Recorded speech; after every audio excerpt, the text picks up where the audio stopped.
महाराष्ट्र में आज मल्लिकार्जुन खड़गे, शरद पवार, राहुल गांधी और उद्धव ठाकरे एक ही मंच पर थे। पूरा इंडिया गठबंधन आज महाराष्ट्र में एक मंच पर था। बड़ी जोरदार रैली हुई वहां पर और उसके साथ साथ महाराष्ट्र में इंडिया गठबंधन ने 5 बड़े ऐलान कर दिए हैं, 5 बड़ी गारंटियां दी है। और सबसे बड़ी बात यह है, गारंटी देने के मामले में मोदी बहुत आगे रहते हैं, लेकिन महाराष्ट्र में अभी तक उनकी गारंटियों का अता पता नहीं है। वो बात अलग है कि इंडिया गठबंधन के द्वारा दी गई गारंटियों को उन्हीं में ही और 19-20 करके अपनी गारंटियां चिपका करके भाजपा 1-2 दिन के अंदर रिलीज कर दे, वो एक बात अलग है। लेकिन 5 बड़ी गारंटियां आज कांग्रेस पार्टी की तरफ से मल्लिकार्जुन खड़गे और राहुल गांधी वहां पर थे। शिवसेना उद्धव ठाकरे की तरफ से उद्धव ठाकरे मौजूद थे, शरद पवार मौजूद थे, यानी पूरा लीडरशिप आज एक ही जगह पर मौजूद था।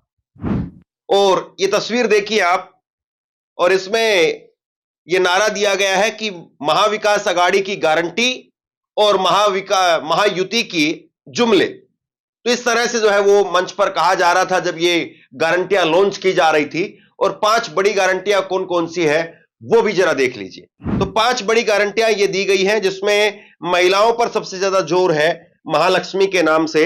इसमें महिलाओं को हर महीने 3,000 रुपए और बस की सेवा फ्री होगी महिलाओं के लिए।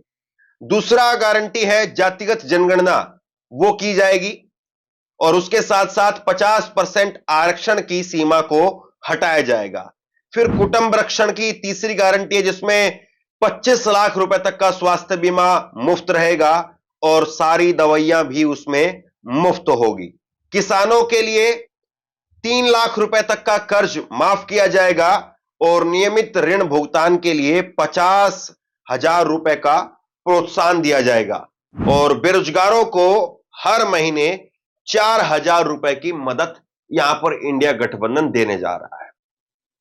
कुल मिलाकर के कह सकते हैं कि महाराष्ट्र एक ऐसा स्टेट, बड़ा स्टेट, महाराष्ट्र पैसे वाला स्टेट भी है। ऐसा नहीं कि महाराष्ट्र कोई गरीब राज्य है, पैसा है महाराष्ट्र के पास। और बीजेपी ने जो 2100 रुपए लाडली बहना के नाम से वहां पर शुरू किया, लाडो बहना, तो उसमें 3,000 रुपए अब यहां पर जो है कांग्रेस पार्टी की तरफ से कहा गया है। बीजेपी इससे कितना ऊपर जाएगी? 5,000 रुपए जाएगी क्या? देखने वाली बात होगी। हालांकि खैर मोदी जी तो 15 लाख तक भी जा सकते हैं, उनकी लिमिट वहां तक तो है ही कम से कम। खैर, लेकिन बड़ी बात यह है कि जिस तरह से आज पूरा समूचा इंडिया गठबंधन एक मंच पर आया, वो बड़ी चीज है। क्योंकि एक संदेश देना था कि पूरा इंडिया गठबंधन एक है। बार बार बीजेपी की तरफ से पूछा जाता है कि आपका मुख्यमंत्री कौन है। हालांकि बीजेपी भी यह नहीं कह पा रही है कि हम एकनाथ शिंदे के नेतृत्व में ही चुनाव लड़ेंगे। देवेंद्र फडणवीस से सवाल पूछा जाता है तो वो भी घुमा देते हैं, अमित शाह से सवाल पूछा जाता है वो घुमा देते हैं, और मोदी जी सवाल पूछने का मौका ही नहीं देते हैं। लेकिन महाविकास आघाड़ी के अंदर यानी इंडिया गठबंधन के अंदर तकरीबन सहमति है उद्धव ठाकरे के नाम की। लेकिन मंच पर आकर के, एक साथ आकर के एक संदेश जो दिया जाता है, वो संदेश आज साफ तौर पर यहां पर देखने को मिला। और उद्धव ठाकरे साफ तौर पर कह चुके हैं कि जो भी कांग्रेस पार्टी की तरफ से, शरद पवार की तरफ से उनका मुख्यमंत्री का जो भी चेहरा होगा, मैं उनको समर्थन करने के लिए तैयार हूं। लेकिन आज इस पूरे प्रोग्राम में जो सबसे ज्यादा गूंज रही वो राहुल गांधी की रही। शरद पवार ने भी यहां पर संबोधित करने का काम किया, मल्लिकार्जुन खड़गे ने, उद्धव ठाकरे ने, तमाम नेताओं ने यहां पर संबोधित करने का काम किया। लेकिन राहुल गांधी अपने चिरपरिचित अंदाज के अंदर नजर आए और राहुल गांधी ने यहां पर पहुंच करके नरेंद्र मोदी को घेरने का काम किया। चाहे वो अडानी का मामला हो, जिसमें वो मुंबई की धारावी जमीन को अब अपना करना चाहते हैं, उसमें घेरने का मामला हो, या बीजेपी और आरएसएस को। आज ही उन्होंने नागपुर में संविधान सम्मेलन भी किया, तो बीजेपी और आरएसएस को संविधान के नाम पर घेरने का काम किया। और राहुल गांधी खुल करके जो है वो आज एक नए रंग में दिखे। हरियाणा चुनाव के बाद में यूं कह सकते हैं आप कि पहली बार बड़े मंच पर राहुल गांधी अपनी बात रखते हुए नजर आए। हालांकि उन्होंने वायनाड में प्रियंका गांधी के लिए सभाएं की हैं, लेकिन इंडिया गठबंधन के लिए महाराष्ट्र में एक तरह से पहली बड़ी रैली थी।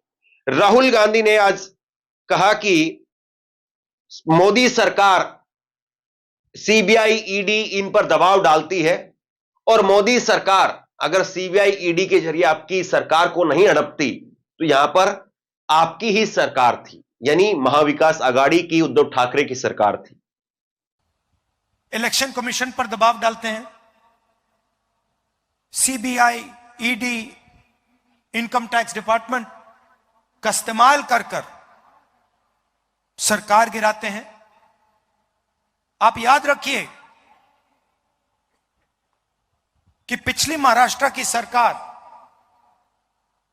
आपकी सरकार, हमारी सरकार थी, इंडिया गठबंधन की सरकार थी, और उस सरकार को चोरी कर कर, पैसा देकर हटाया गया था। क्यों? क्योंकि वो 2-3 अरबपतियों की मदद करना चाहते हैं।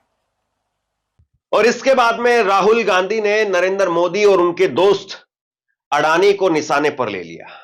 राहुल गांधी ने कहा कि पूरा देश जानता है कि धारावी की जमीन पर किसकी नजर है, और राहुल गांधी का एक बड़ा लेख भी छपा है आज अखबारों के अंदर, जिसमें वो कह रहे हैं कि मोदी जी को एक ही व्यक्ति पसंद है, वो ईस्ट इंडिया कंपनी के तहत सारा धन संपदा सब कुछ उठा करके, सारा उद्योग उठा करके वो एक आदमी को देना चाहते हैं। मैं चाहता हूं कि देश में छोटे छोटे उद्योगपति वो भी आगे बढ़े, उनको भी मिले। तो राहुल गांधी अडानी को लेकर के और मोदी को लेकर के जरा सा भी पीछे नहीं हट रहे हैं। आप जानते हो, मुंबई जानता है, महाराष्ट्र जानता है कि धारावी की जमीन 1 लाख करोड़ रुपए की जमीन, आपकी जमीन, गरीबों की जमीन, आपके आंखों के सामने आपसे छीनी जा रही है। पूरी दुनिया जानती है। 1 लाख करोड़ रुपए की जमीन आपके आंखों के सामने, दुनिया की आंखों के सामने 1 अरबपति को दी जा रही है। आपके जो प्रोजेक्ट्स थे, चाहे वो एप्पल आईफोन की फैक्ट्री हो, चाहे वो हवाई जहाज बोइंग का यूनिट हो,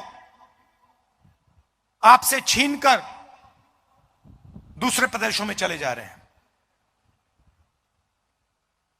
5 लाख युवाओं को रोजगार मिलता है इन प्रोजेक्ट से। सारे के सारे आपसे छीनकर गुजरात की ओर चले गए।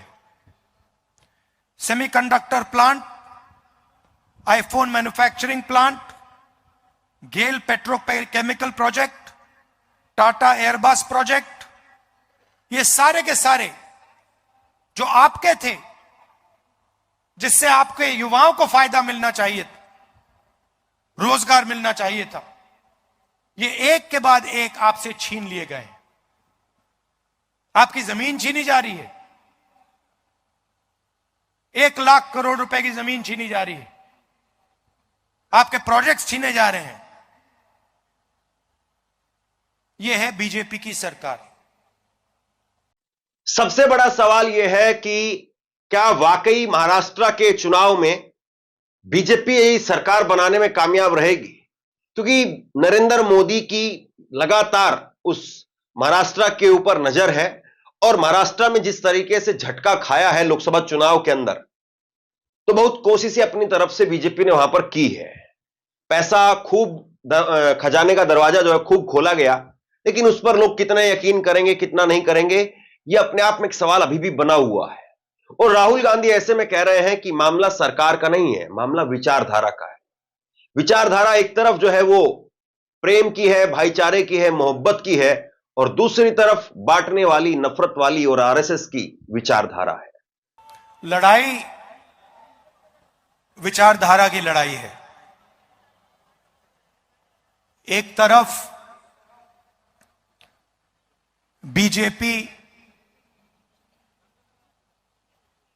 आरएसएस और दूसरी तरफ इंडिया गठबंधन। एक तरफ अंबेडकर जी का संविधान, एकता, समानता, मोहब्बत, रिस्पेक्ट, और दूसरी तरफ सामने से नहीं, छुपकर बीजेपी के लोग, आरएसएस के लोग इस संविधान को खत्म करना चाहते हैं। सामने से नहीं कह सकते हैं,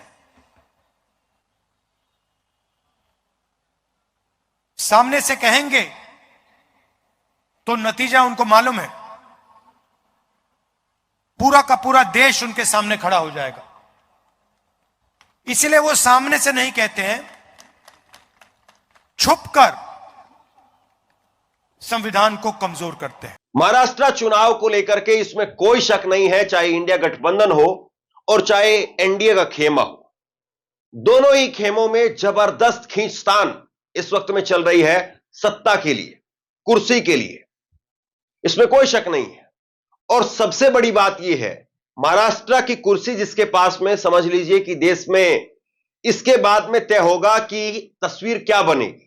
अगर इंडिया गठबंधन यहां पर महाराष्ट्र की कुर्सी पर आ गया तो फिर मोदी जी के तेवर जो है वो डाउन ही रखने पड़ेंगे मोदी जी को। और अगर इंडिया गठबंधन महाराष्ट्र जीत नहीं पाया, मोदी जी यहां पर प्रचंड बहुमत के साथ में एनडीए की सरकार बनाने में कामयाब रहे, तो एकनाथ शिंदे का तो पता नहीं क्या होगा। लेकिन यह बात जरूर है कि मोदी 2024 के लोकसभा चुनाव से पहले वाले मोदी जी बन जाएंगे, इसमें देर नहीं लगेगी। और वो किसी न किसी तरीके से यही कोशिश में लगे हुए हैं कि उनका जो खोया हुआ आत्मविश्वास है या जिस तरीके से हनक थी, वो वापसी लौट करके आए। क्योंकि ये जो चुनाव हो रहे हैं ये केवल महाराष्ट्र तक सीमित नहीं है। अगर महाराष्ट्र में बहुत बुरी तरीके से बीजेपी हारी तो मोदी की कुर्सी भी खतरे में आ सकती है। फिर नीतीश, नायडू और एकनाथ शिंदे के सांसदों को आप कब तक रोकेंगे? नीतीश, नायडू और एकनाथ शिंदे के सांसद गए तो कुर्सी भी गई। तो बहरहाल अब देखने वाली बात यह है, इंडिया गठबंधन ने अपनी ताकत दिखा दी, अपना जोर दिखा दिया। अब बीजेपी का पिटारा कब खुलता है और बीजेपी अपने पिटारे में क्या लेकर के आती है, और उससे भी बड़ी बात यह है कि लोग फिर किस पर विश्वास करते हैं, किसके साथ में चलते हैं। आप क्या सोचते हैं नीचे कमेंट बॉक्स में लिख करके जरूर बताइए। इस वीडियो को शेयर कीजिए और इसी तरह की तमाम खबरों के लिए ऑनलाइन न्यूज इंडिया को सब्सक्राइब कीजिए। आपका बहुत बहुत धन्यवाद।